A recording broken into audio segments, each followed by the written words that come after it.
오늘 1장 로마서 1장 18절부터 오늘 본문이 포함된 3장 18절까지의 내용은 아주 간단합니다. 왜냐하면 모든 인간은 다 죄인이기 때문에 다 하나님의 심판 아래 있다는 죄에 대한 이야기인 것입니다.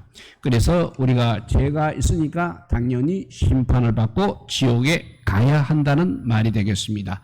거기에는 지옥에 가야 한다는 말에는 한 사람도 예외가 있을 수 없다는 것입니다. 그래서 지금까지 내용을 다시 한번 정리해 보도록 하겠습니다. 하나님께서는 천재지변을 통하여 장차 있을 영원한 심판을 예고하신다고 하였습니다. 왜냐하면 만물 속에 하나님의 능력과 하나님의 신성을 넣어주셔서 하나님을 알도록 하셨음에도 불구하고 사람들이 경배하지 않고 감사하지도 않고 그렇게 살다가 우둔하게 되어서 우상이나 섬기며 살기 때문이라는 것입니다. 그래서 그 말은 결국 우리 사람이 하나님을 버린 결과인 것입니다. 이러한 사람들, 하나님을 버린 사람들은 모두 다 심판 아래 있는 것입니다. 이러한 심판이 가까워 왔음을 나타내는 두 가지 두드러진 특징은 바로 성적인 타락과 도덕적 타락이라고 하였습니다. 이러한 심판에 대해서 혹 어떤 사람은 나는 그래도 죄인이 아니다라고 말할 사람이 있을 수도 있을 것입니다. 그래서 성경은 먼저 스스로 어렵다고 생각하고 있는 모든 사람도 역시 동일한 범죄인임을 지적하고 있는 것입니다. 그리고 자칫 하나님의 서민으로서 율법이라는 삶의 기준, 그리고 할례라는 외적 표정을 가지고 있는 의인이라고 주장하는 유대인들에게도 동일한 죄인으로서 심판 아래 있음을 선포하고 있는 것입니다.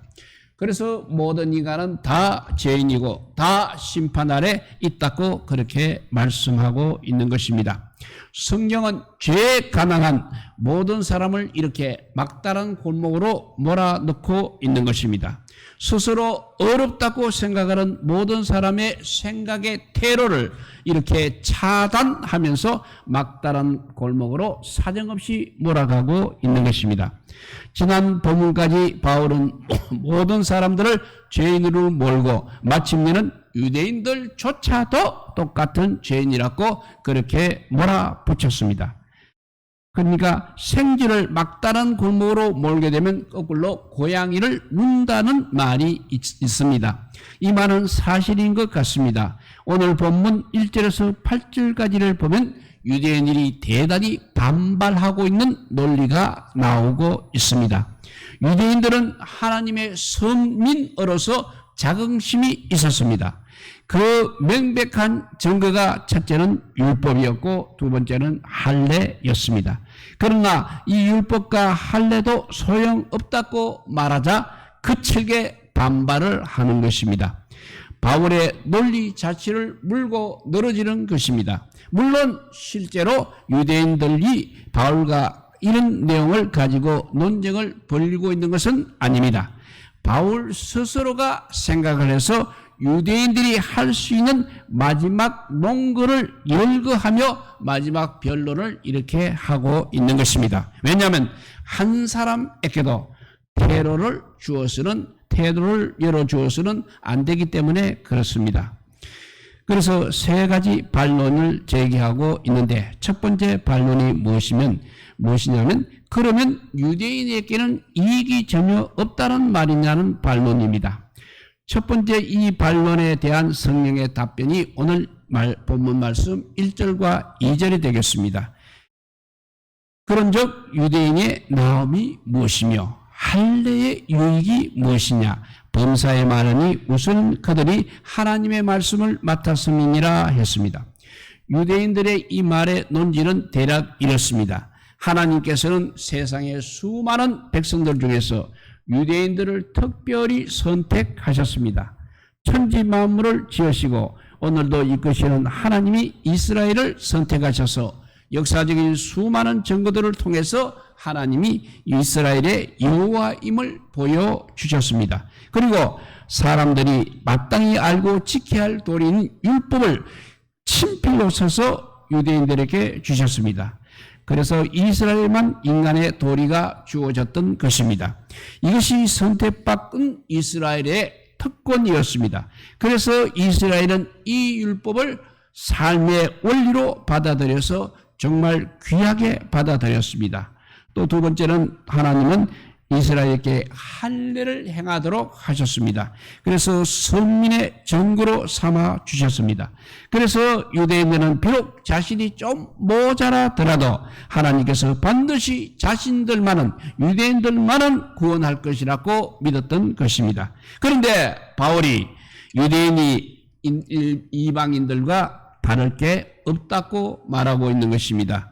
율법은 지키라고 주셨는데 지키지 않았으니까 소용이 없다는 것이고, 또 할례는 율법을 기억하고 지키도록 하기 위해서 준 것인데 율법을 행하지 않았으므로 표면적 유대인이라 할지라도 아무 소용이 없다고 말하고 있는 것입니다. 그래서 묻게 됩니다. 그러면 도대체 유대인에게 나은 것이 무엇이느냐? 그러면 도대체 유대인에게 나은 것이 무엇인가 하는 것입니다. 하나님은 무엇을 하려고 유대인을 이렇게 택하여 기적도 보여주시고 율법도 주시고 할례도 행하도록 하셨는가라고 그렇게 묻고 있는 것입니다. 하나님의 선민이 아무런 유익이 없다는 것이 어떻게 말이 되느냐고 하고 있는 것입니다. 이에 대해서 바울은 저들의 논리에 일단은 동조를 합니다. 그 말이 맞다고 하는 것입니다. 이스라엘에게는 유리한 점이 참 많다고 하는 것입니다. 여기서 일일이 열거하지는 않았지만 범사에 많다고 그렇게 했습니다. 이에 대해서 로마서 9장에서 이렇게 밝히고 있습니다. 로마서 9장 4절과 5절을 읽어보면, 저희는 이스라엘 사람이라 저희에게는 양자됨과 영광과 언약들과 율법을 세우는 것과 예배와 약속들이 있고 조상들도 저희 것이요 육신으로 하면 그리스도가 저희에게서 나셨으니 저는 만물 위에 계셔서 세세에 찬양받으실 하나님이시니라 했습니다. 여기서 한 가지를 한번 주목해 보겠습니다. 이스라엘 백성이 얼마나 큰 축복을 받았느냐를 주목해 보는 것입니다. 그들은 역사적으로 양자됨을 얻었습니다. 또한 이스라엘은 역사적으로 하나님의 영광이었습니다. 또 하나님의 능력과 신성이 이 유대인들을 통해서 나타났습니다. 또 이스라엘은 하나님의 영광의 표현이었습니다. 또 언약들도 나타났습니다. 또 율법이 나타났습니다. 예배가 유대인들을 통해서 드려졌습니다. 약속들이 유대인들을 통해서 인류에게 주어졌습니다. 놀라운 조상들이 또한 유대인들 것이었습니다. 하나님의 아들이 바로 저들을, 유대인들의 육체를 통해서 이 세상에 나타나셨습니다. 이렇게 이스라엘을 통해서 증거하신 하나님께서는 만물 위에 계셔서 세세의 찬양을 받으실 하나님이십니다. 이 얼마나 큰 축복인 것입니까? 그런데 이러한 축복보다 더 결정적인 축복이 있다는 것입니다. 바로 오늘 2절에 나오는 하나님의 말씀을 받은 축복인 것입니다. 하나님의 진리의 말씀이 이스라엘을 통해서 세상에 나타났다는 것입니다. 양자됨 앞에 있는 9절 4절에서 나오는 양자됨이나 또 영광이나 또 언약, 율법, 예배와 약속, 이런 모든 것들은 다 말씀을 드러내기 위한 것들이었습니다. 인간과 말씀과의 관계에 있어서 예수님께서는 사람이 떡으로만 살 것이 아니요 하나님의 입에서 나오는 말씀으로 살 것이라고 하셨습니다. 하나님의 말씀은 인간의 영적 양식인 것입니다. 이 양식이 있어야 인간은 살게 되는 것입니다. 인간은 이 영적인 약속의 말씀을, 영적 양식인 말씀을 먹으며 살도록 지어졌다는 것입니다. 그런데 죄로 말미암아 이 양식이 잃어버렸습니다. 그래서 인간은 죽는다는 것입니다. 그러므로 이 하나님의 말씀은 죄 아래에 있는 인간에게 매우 소중한 것입니다. 이 말씀만 우리 마음속에 있게 되면 우리는 영원한 생명을 다시 얻는 것입니다. 이 말씀을 이스라엘이 그래도 한동안 맡았다는 것입니다. 이스라엘 통해서 하나님께서는 한동안 하나님의 말씀을 전거하셨습니다. 얼마나 이스라엘에게는 큰 축복입니까? 그러나 이스라엘에게 맡겨진 이 말씀을 가지고 있다고 구원을 확보하는 것은 아니라는 것입니다. 왜냐하면 이스라엘에게 주신 하나님의 말씀은 율법으로 표현된 말씀이기 때문입니다. 율법으로 표현된 하나님의 말씀은 반드시 지켜야 합니다. 왜냐하면 율법이기 때문입니다. 그래서 지킴으로 그 말씀의 능력을 덧입도록 하였습니다. 그러나 지키지 못하면 아무 소용이 없다는 것입니다. 그 중에 한 조문이라도, 율법의 한 조문이라도 실천하지 못하면 다 지옥을 가야 하는 것입니다. 그래서 유대인들이 비록 율법의 말씀을 맡았다고 해서 구원받은 것은 아니라고 그렇게 말씀하고 있는 것입니다. 그러나 오늘날 하나님께서는 율법으로 말씀을 표현하고 있지 않으셨습니다. 은혜로 말씀을 표현하셨습니다. 예수님의 십자가의 공로로 은혜로 말씀을 주시는 것입니다. 공짜로 그 말씀의 능력을 적용시키는 것입니다. 그러므로 공짜로 우리가 아멘하고 받아들이게 되면 그것으로 족하다는 것입니다. 이것이 오늘날 우리들의 유익인 것입니다. 오늘날 우리에게 말씀의 유익을 누리도록 역사하셨습니다. 우리가 사는 날은 은혜의 때라는 것입니다. 은혜로 표현된 하나님의 말씀을 통해서 하나님을 소유하도록 하셨습니다. 은혜를 통해서 구원을 얻도록 하셨습니다. 또 은혜를 통해서 하나님을 누리도록 하셨습니다. 이 축복 받으신 우리 모두 기뻐하시기 바랍니다. 그러나 유대인이 맡은 말씀은 율법으로 표현된 말씀이었다는 사실입니다. 하나님께서는 인간이 도저히 행위로 구원받을 수 없는 사실을 가르쳐주기 위해서 이렇게 율법으로 표현된 말씀을 주셨습니다. 그래서 율법을 다 지킬 수가 없었다는 것입니다. 그러므로 율법 아래에서는 유대인이나 헬라인이나 동일하게 죄인이라는 것을 말하고 있는 것입니다. 이렇게 첫 번째 변론이고 두 번째 반론은 사람의 불순종이 하나님의 신실하심에 영향을 미치는 것이냐 하는 것입니다. 이제 유대인이 이제 두 번째 반론을 제기하고 있습니다. 그래서 바울의 답변이 바로 오늘 본문 3절과 4절입니다. 본문과 3절과 4절을 읽어보면 어떤 자들이 믿지 아니하였으면 어찌하리요? 그 믿지 아니함이 하나님의 믿으심을 패하겠느냐? 그럴 수 없느니라. 사람은 다 거짓되되 오직 하나님은 참되시다 할지어다. 기록된 바 주께서 주의 말씀에 어렵다함을 얻으시고 판단받으실 때 이기려 하심이라 한가 같으니라 했습니다. 이 말씀을 이 두 번째 반론을 대략 추려보면 이런 내용입니다. 유대인들은 자신들의 율법을 온전히 지키지 않았다는 사실을 인정하지 않을 수 없다는 것입니다. 유대인들의 역사와 개인의 내면적 양심이 증거하는 바이기 때문입니다. 그래서 이번에는 유대인들이 이렇게 반박을 합니다. 좋다. 그러면 우리 유대인들이 율법을 지키지 않았다는 것은 그는 인정한다. 그러면 우리 유대인들이 하나님의 언약을 믿고 실천하지 않으므로 우리가 구원을 얻지 못한다면 결국 하나님의 약속이 우리의 불순종으로 말미암아 지켜줄 수 없다는 이야기가 아닌가. 이것은 유대인의 불신앙이 결국 하나님의 언약의 신실함을 쓸모없이 만들어 버릴 수도 있다는 그런 이야기가 아닌가. 그리고 하나님은 인간의 죄악으로 말미암아 자신의 약속을 취소하실 수밖에 없는 그런 분이 아닌가. 이래가지고서야 우리가 신실하신 하나님이라고 말할 수 있는가 이렇게 반박하고 있는 것입니다. 이러한 논리적 반박은 심각한 공격이 아닐 수 없습니다.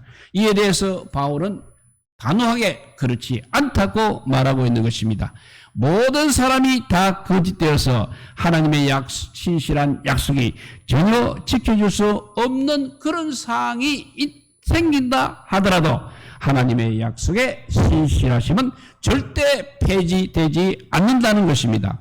아무리 사람들이 죄악 가운데서 하나님의 명령을 지키지 않는다 할지라도 하나님께서는 하나님의 약속이 폐지되도록 그렇게 내버려 두시지 않는다는 것입니다.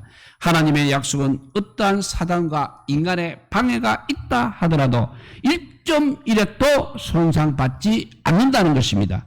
하나님께서는 하나님의 백성을 구원하시려는 계획을 그리고 인간의 불순종 때문에 결코 그렇게 중단하시는 분이 아니시라는 것입니다. 그러므로 인간의 죄악 때문에 하나님의 신실함이 손상받는 것이 아니라 도리어 하나님의 신실함이 더욱더 드러나게 된다는 것입니다.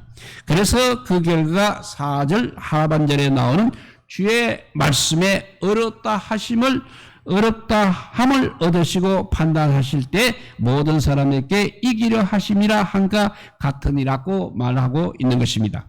사람이 불순종하고 악을 아무리 저지른다고 해도 하나님의 신실하심은 절대 손상받지 않는 것입니다. 마귀는 우리들에게 불순종하도록 만들고 있고 죄를 짓도록 만들고 있습니다. 하나님의 말씀을 듣고도 삶을 통해서 어기도록 그렇게 만들고 있는 것입니다. 그래서 1차적으로 우리들이 하나님의 축복을 누리지 못하도록 마귀는 그렇게 하고 있습니다. 약속을 받지 못하도록 마귀는 그렇게 하고 있습니다. 하나님의 약속이 우리들의 마음과 우리들의 가정과 우리들의 사이에 실현되지 못하도록 만들고 있다는 것입니다. 이렇게 하는 마귀의 궁극적인 목표가 무엇인지 아십니까? 하나님의 신실함을 그렇게 파괴하고자 하는 것입니다. 그래서 결과적으로 우리들의 입술에서 하나님은 더 이상 신실하신 분이 아니라고 말하도록 하게 한다는 것입니다. 그 말은 즉 사람들이 거짓 하나님이라고 말하도록 한다는 것입니다. 하나님이 정말 그런 거짓 하나님이시다면 문제가 큰 것입니다. 인간의 상태에 따라서 하나님의 약속이 이렇게 좌우된다면 그것은 더 큰 문제가 되는 것입니다. 그러나 하나님은 결코 그런 분이 아니시라는 것입니다. 인간의 범죄 때문에 하나님의 약속을 이루지 못하시는 분이 아니라는 것입니다. 우리의 범죄 때문에 하나님의 약속을 취소하시는 그런 분이 아니라 하나님은 약속은 언제나 이루어진다는 것입니다. 우리 역시 마찬가지입니다. 우리는 예수님 안에서 풍성한 복을 약속으로 받았습니다. 우리 모두가 받은 것도 있고 개인적으로 받은 것도 있습니다.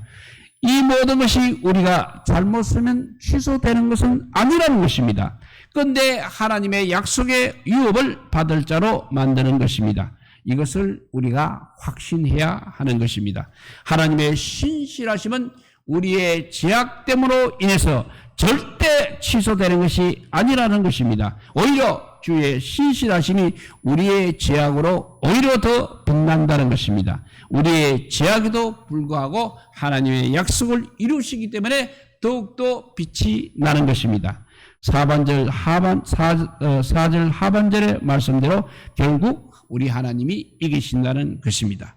이렇게 하나님의 불순종이 하나님의 신실하심에 영향을 미치지 않는다는 반론을 했습니다. 세 번째 반론은 사람의 불순종이 하나님의 영광을 드러낸다면 어찌 심판의 대상이 되느냐 하는 것입니다.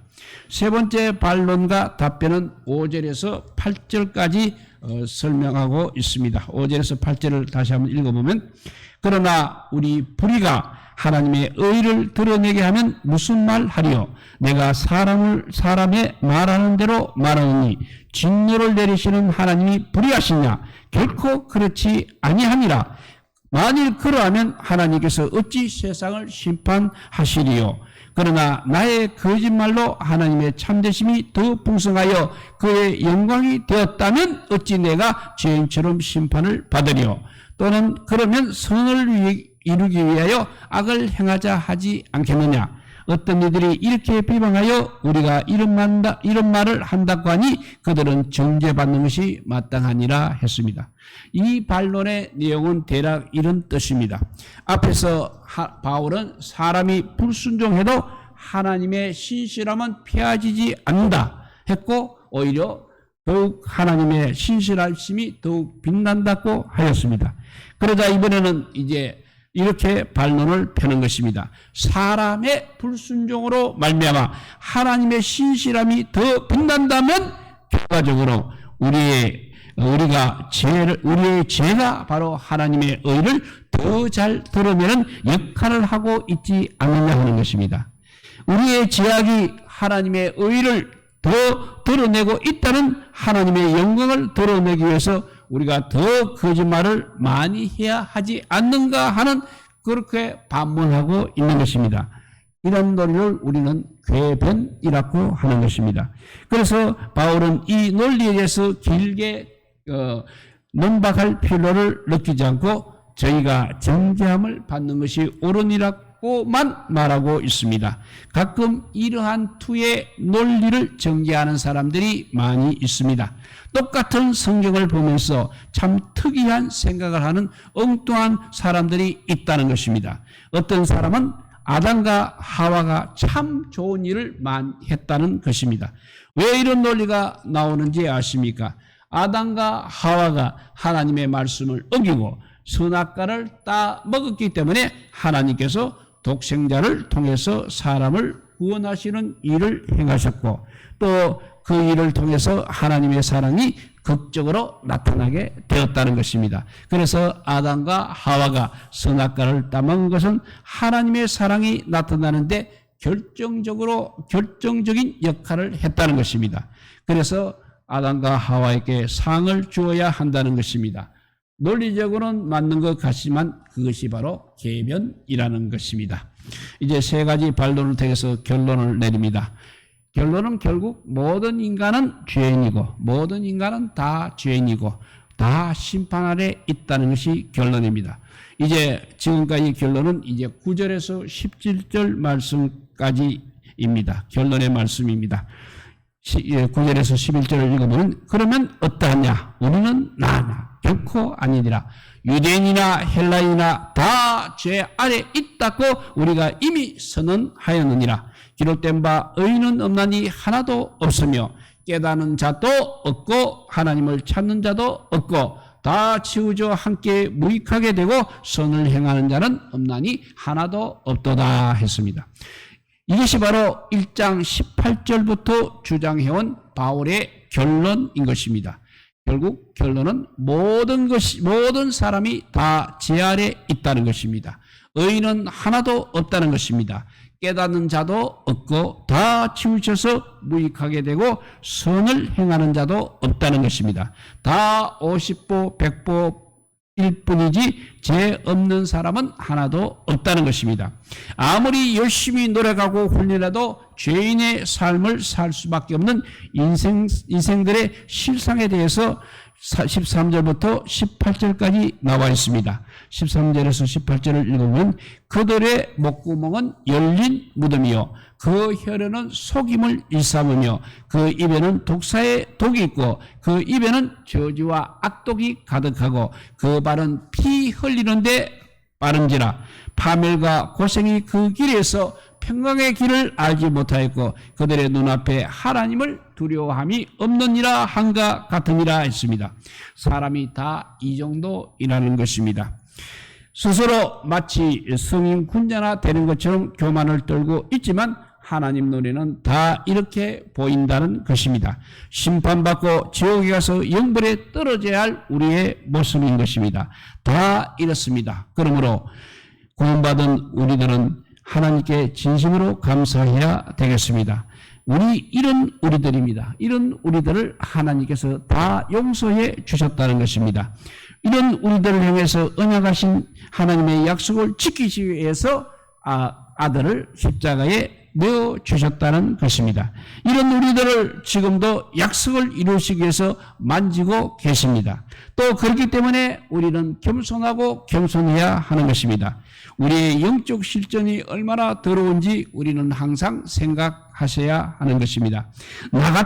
나같이 부족한 것이 또 어디 있나 하고 생각하는 사람이 바로 복이 있는 것입니다. 왜냐하면 우리의 형편이 다 50보 100보이기 때문인 것입니다.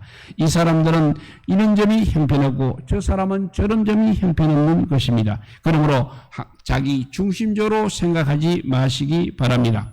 나의 습관과 방식은 괜찮고 다른 사람의 생각과 기준은 틀렸다고 생각하고 미워하지 마시기 바랍니다.